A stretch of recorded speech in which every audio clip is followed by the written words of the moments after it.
Desde un esquema cinético, no. Desde un esquema que redujera la acción a movimiento, no.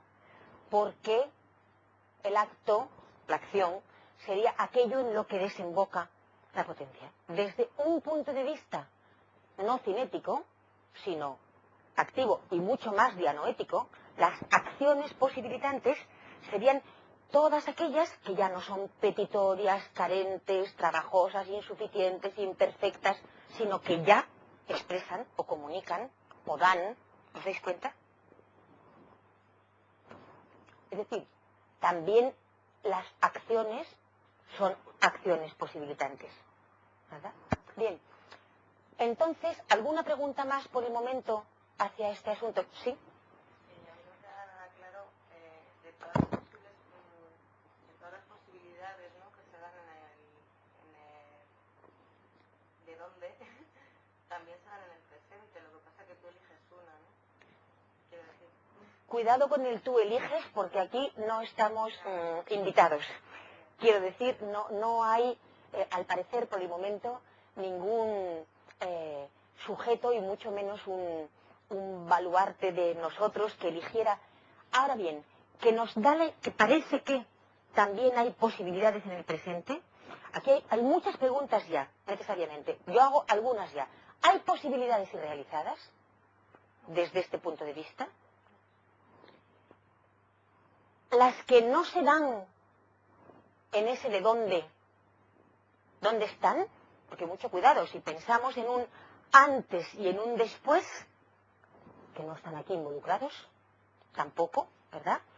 Parecería entonces, de nuevo, que estamos aislando el mundo de la realidad de otros que nos parecen más bien fantasmagóricos, que lo posible no es todavía, diríamos en el acto, todavía, o ya no es, o aún todavía, o ya no, una denegación que involucraría de todas maneras el no es. Cuando esto está impedido, ¿por qué? Porque la ausencia y lo posible aquí se han situado en el lugar de los principios, que desde luego son mucho más reales que los fenómenos. Bien, pues seguimos, pero no olvidéis esas preguntas, sino que sostenedlas, o sea, guardadlas. Esa es la condición, en realidad, la condición del investigador y del filósofo, desde mi punto de vista, es ser muy fiel a la serenidad del tiempo. Ni precipitar por angustia las respuestas porque quiere librarse de ellas, ni tampoco sostenerlas porque se enamore del suspense, sino que cuando se enlazan y cristalizan entre ellas mismas en una respuesta, entonces no hay más remedio que perseguirla. ¿Sí? Sí, yo de la disección esta tan magnífica que has hecho de esta primera parte, yo veo aquí una cosa que me parece que encaja. No quisiera estar equivocado porque no tengo entendido nada. Si estoy equivocado, no tengo nada. Creo que enlaza y encaja con la filosofía de Sócrates, que mantenía el principio del alma como el alma rotativa, digamos, que siempre se regeneraba y tal, la reencarnación del alma, Entonces, a mí me parece que aquí, si admitimos que siempre hay un principio, está en la parte posible, en la parte izquierda, digamos, la de atrás, pues entonces tenemos que admitir que ese principio es renovable, está ahí, porque desaparece y aparece, desaparece y aparece. Conserva, ahora te voy a pedir más paciencia todavía que antes a nuestra compañera. Conserva esa cuestión, suspéndela y manténla obsesivamente hasta que estemos en Aristóteles, en el libro Eta, de los metafísicos. Anaxímenes corregirá a Anaximandro en esa dirección. Pero Anaximandro no está dicho esto, cuidado. Anaximandro no ha dicho que la arjé sea el alma. Lo ha dicho Anaxímenes. Y no ha dicho tampoco, cuidado, porque alma significa vida y al mismo tiempo principio de operaciones subjetuales, intelectivas, sensitivas, perceptivas, visuales. No. Aquí estamos solamente en esto por ahora, intentando entender la relación que hay entre unidad, diferencia, modalidad y temporalidad. Y eso es lo que está involucrado en el primer documento filosófico que tenemos. Pero más aún, de manera que por el momento, fijaos, esto es bastante insuficiente. hay una explicación de qué es nacimiento y muerte. Una explicación insólita desde el punto de vista genealógico. Pues nacen los hombres de sus padres y los padres de los padres, y incluso los hombres y los dioses nacen en Hesíodo para trabajar y para conseguir a través del sacrificio hacerse mejores, cosas que sigue la gente pensando, ¿verdad? Y cuanto más sufra, mejor será, porque si no, esas cosas atroces del terrorismo del sentido común y la vida ya le enseñará, y claro, dices, bueno, a mí que no me enseñe nada, no vaya a ser, ¿no? Total que por el momento lo que nosotros tenemos es un enunciado, un pronunciamiento sobre qué es nacer y morir. Y una enigmática cuestión que ya es el sello de la filosofía, y es decir, que esto es por necesidad, que esto no es un relato, que esto no es un mito, que esto no lo ha dicho, ¿os acordáis de Antígona? No lo ha dicho ningún dios ni ningún hombre.